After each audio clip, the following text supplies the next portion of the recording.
गांव की पगडंडिया पर जब सुबह की पहली किरण पड़ती थी तो अंतरोले गांव की सोई हुई किस्मत से जैसे जाग उठती थी। इसी गांव के एक छोर पर बना था मिट्टी का वो छोटा सा घर, जिसकी दीवारों पर सफेदी तो पुरानी हो चुकी थी, लेकिन वहां के माहौल में जो खुशबू थी वो किसी महल में भी मैसर नहीं थी। उस घर की जान थी रवीना, 18 साल की रवीना, जिसे चेहरे पर भोलापन और आंखों में बड़े बड़े सपने तैरते थे। रवीना जब मुस्कुराती तो लगता जैसे खेत में सरसों के पीले फूल खिल उठे हो, लेकिन इस मुस्कुराहट के पीछे एक गहरा दर्द भी छिपा था।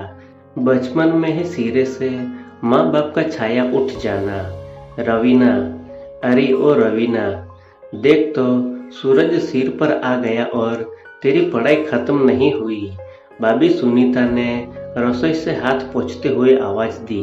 रवीना ने अपने ग्रेजुएशन की सेकेंड ईयर की किताब से नजरें हटाई और शरारत से बोली, भाभी अगर मैं कलेक्टर बन गई ना तो आपको काम करने के लिए दो दो नौकरानियां ला कर दूंगी। पीछे से भाई संदीप कंधे पर कोदाल रखे दाखिल हुए, पसीने से लथपथ चेहरा, लेकिन बहन की बात सुनते ही थकान जैसे हवा हो गए। नौकरानियों की जरूरत नहीं है मेरी लाड़ों को, बस तू पढ़ लिख कर इस भाई का नाम रोशन कर दे। मेरे पास ज्यादा धन दौलत तो नहीं है, पर तेरी पढ़ाई में कभी कमी नहीं आने दूंगा। संदीप गांव का एक साधारण मजदूर था, कभी किसी के खेत में काम करता तो कभी शहर जाकर दिहाड़ी लगाता। उसकी पूरी दुनिया रवीना और सुनीता के इर्द गिर्द समटी थी। इसी दोपहर रवीना अपनी सहेली अंजलि के साथ कॉलेज से लौट रही थी। अंजलि और रवीना की दोस्ती ऐसी थी कि लोग उन्हें सगी बहनें समझते थे। तभी रास्ते के मोड़ पर बने पुराने पीपल के पेड़ के नीचे उसे देखकर रवीना के कदम ठिठक गए। वहां बोलू बैठा था, बोलू जिसके नाम से गांव के शरीफ लोग रास्ता बदल लेते थे। गंदे कपड़े, अस्त व्यस्त बाल और मुंह में हमेशा दबा रहने वाला पान मसाला। जब वो बोलता तो उसके सुर्ख लाल दांत किसी डरावने मंजर की तरह दिखते थे। उसके हाथ में हमेशा एक डंडा रहता और पीछे 4-5 लड़कों की टोली जो खुद को उसको गैंग कहती थी। अरे ओ रवीना, आज बड़ी जल्दी में हो, थोड़े रुक के दो बातें हमारे साथ भी कर लो, बोलू ने अपनी दिदियाती आवाज में कहा और एक लंबी पीक नीचे फेंकी। रवीना ने नजरें झुका ली। उसे बोलू से नफरत नहीं थी, बल्कि उसे देखकर घिन आती थी। अंजलि ने उसका हाथ जोर से पकड़ा। चल रवीना, ध्यान मत दे, ये तो है ही मवाली। बोलू अपनी जगह से उठा और रवीना का रास्ता रोककर खड़ा हो गया। उसके साथियों ने हंसना शुरू कर दिया। बोलू की आंखों में एक अजब सी चमक थी। वो रवीना को चाहता था, लेकिन उसका चाहने का तरीका किसी दरिंदे से कम नहीं था। सुन रवीना, तू कितनी भी बड़ी पड़िया क्यों ना हो जाए, एक दिन तो तुझे इसी बोलू के घर की शोभा बढ़ानी है। तू बस हाँ कर दे। तेरा भाई जो दिन भर पसीना बहाता है ना, उसे पूरी जिंदगी बिठा के खिलाऊंगा। रवीना का गुस्सा आ गया।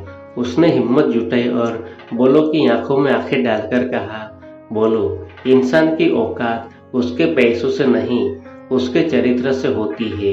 तुम और मैं, हम कभी एक नहीं हो सकते।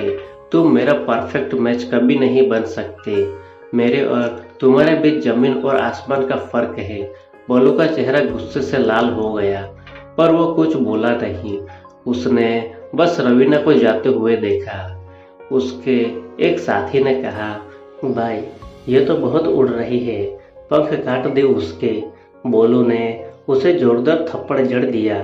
खबरदार, जो उसे हाथ भी लगाया वो मेरी है और उसे मैं अपनी मर्जी से हासिल करूंगा, जबरदस्ती से नहीं। रात को घर पर सन्नाटा था। संदीप और सुनीता बातें कर रहे थे।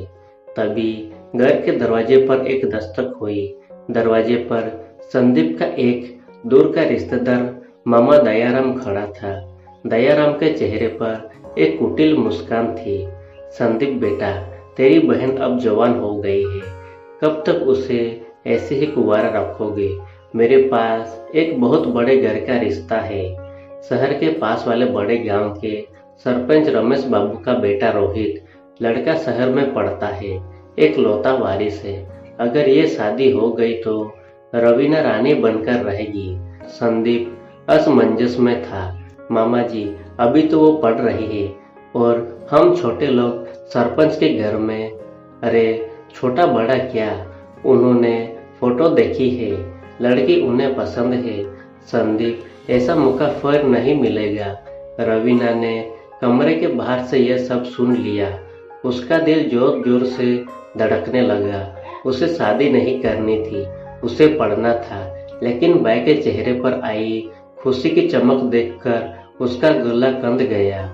उसे नहीं पता था कि ये रिश्ता उसके जीवन के सबसे बड़े अंधेरे की शुरुआत होने वाला है। उधर शहर के एक आलीशान बार में रोहित एक लड़की की कमर में हाथ डाले जाम छलका रहा था। रोशनी डार्लिंग, बस कुछ दिन और पिताजी ने गांव की किसी गंवार लड़की से रिश्ता तय किया है। उसे फंसाकर जमीन जायदाद अपने नाम करवा लूं, फिर वो लड़की भी मेरी और तुम भी मेरी।